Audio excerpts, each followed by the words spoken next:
Ada himbauan dari Majelis Ulama Indonesia untuk mencegah virus corona supaya kita banyak-banyak berwudu dan baca kunut. Kok Ustadz Somad nggak ada nyebut yang 4 tadi? Pertama, tobat nasuha.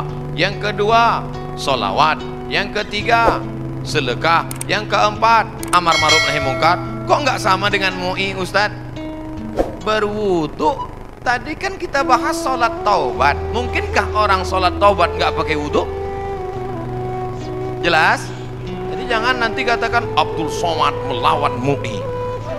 Orang saya anggota komisi fatwa MUI Provinsi Riau. Lalu kemudian tentang kunut. Kunut ada namanya kunut witir, ada namanya kunut subuh, ada namanya kunut nazilah. Nazilah untuk menolak bala selama 1 bulan. Nabi baca kunut nazilah untuk menolak makan. Kunutnya panjang. Allahumma dafa'an al-ghala wal waba wal fahsya wal riba wal zina ma dhahara minha wa ma batan. Ketika membaca doa kunut itu, jamaah semuanya menangis di belakang supaya jauh dari segala malapetaka, bencana, musibah. Di tempat kita jamaah menangis juga karena kunutnya terlalu panjang. Makmum di belakang, kapan ini sujudnya? Bapak Ibu yang dimuliakan Allah Subhanahu wa taala. Insyaallah doa kita bersama di akhir majelis nanti menjauhkan dari segala malapetaka, bencana dan musibah. Lan tamuta nafsun, orang tidak akan mati qabla an tastakmil rizqaha wa ajalaha.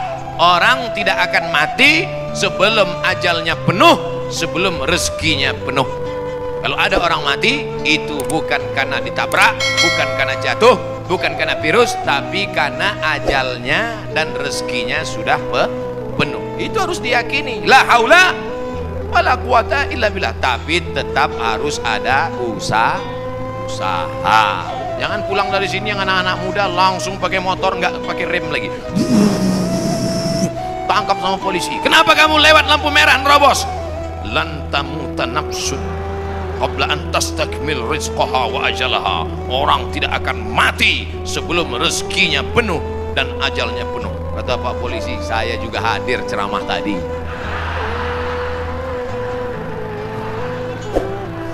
Emang ente aja yang ngaji gitu.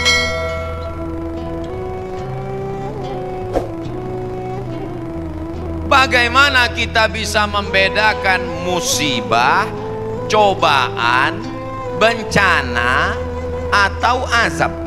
Seperti ujian dosen. Misalnya virus corona yang sedang merebak sehingga dampaknya pada kaum muslimin, khususnya muslimin di Indonesia yang tidak dapat melaksanakan ibadah umroh. Pertanyaan dari Bapak Ridwan Ahmad Faizin Emrian Abidin Bandung. Ternyata ini pertanyaan kolektif. Misalnya saya demam, dari mana saya bisa membedakan demam saya itu menghapus dosa, atau demam laknat, atau demam ujian iman, atau demam itu dari mana saya bisa tahu? Oh, kalau demamnya cuman 36 derajat Celcius itu menghapus dosa. Kalau 40 derajat itu laknat. Kalau 100 derajat kebakaran. Di mana kita bisa tahu? Tidak ada yang bisa membedakannya kecuali introspeksi diri. 1. La yusibul mu'min min nasabin wala wasabin wala saqamin wala syaukin yastakuha.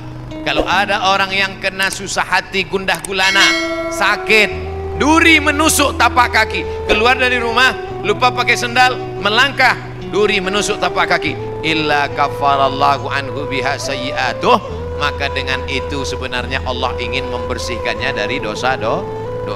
Makanya kita selalu husnuzan. Ana dalam hadis kursi apa kata Allah? Ana inda husni zanni abdi bi. Aku menurut prasangka hambaku kepadaku. Maka kalau kita kena penyakit, yang pertama husnuzan pada Allah, bahwa sebenarnya Allah ingin membersihkan kita dari dosa. Yang kedua, saya nggak ada dosa Pak Ustaz. Apa dosa saya? Saya nggak pernah minum khamar, saya nggak pernah sabu-sabu, saya nggak pernah berzina, saya nggak pernah pakai narkoba. Dosamu adalah ketika kau merasa bahwa kau tidak berdosa. Itulah dosa.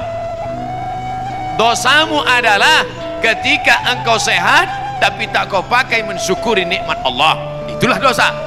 Maka siapa yang berkata saya tidak pernah silap, saya tidak pernah salah, saat itu dia sedang silap dan salah. Al-insan mahallul khata' wan nisyan.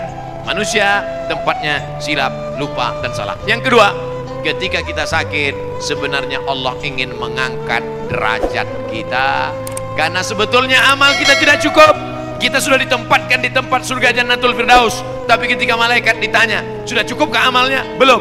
Beri dia ujian supaya amalnya mencukupkan dia dengan amal sabar.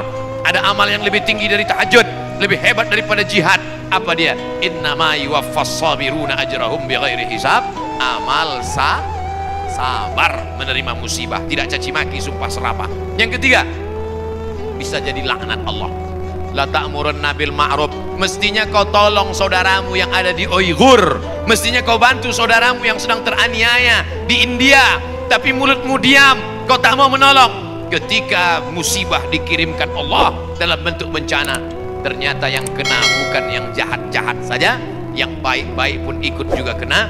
Maka tidak ada cara lain kecuali mohon ampun, minta ampun, taubat, nasuha kepada Allah Subhanahu wa ta'ala. Oleh sebab itu maka yang bisa membedakannya hanya Allah, dan kita hanya berhusnuzon kepada Allah Subhanahu wa ta'ala. Bagaimana cara membentengi bencana yang semakin banyak akhir-akhir ini? Itulah yang sudah kuceramahkan tadi.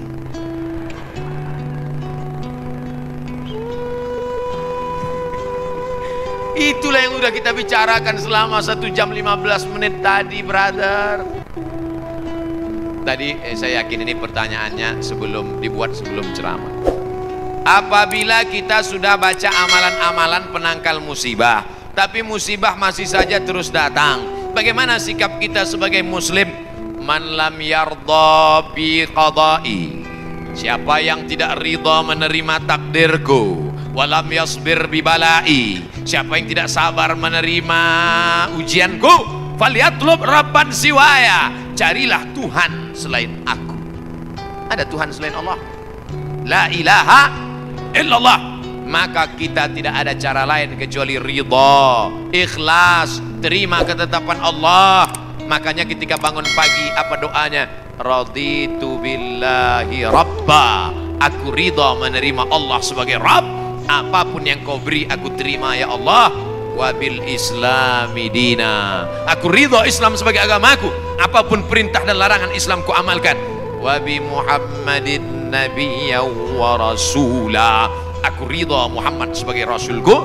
Maka kita ikut sunnah Rasulullah Muhammad sallallahu alaihi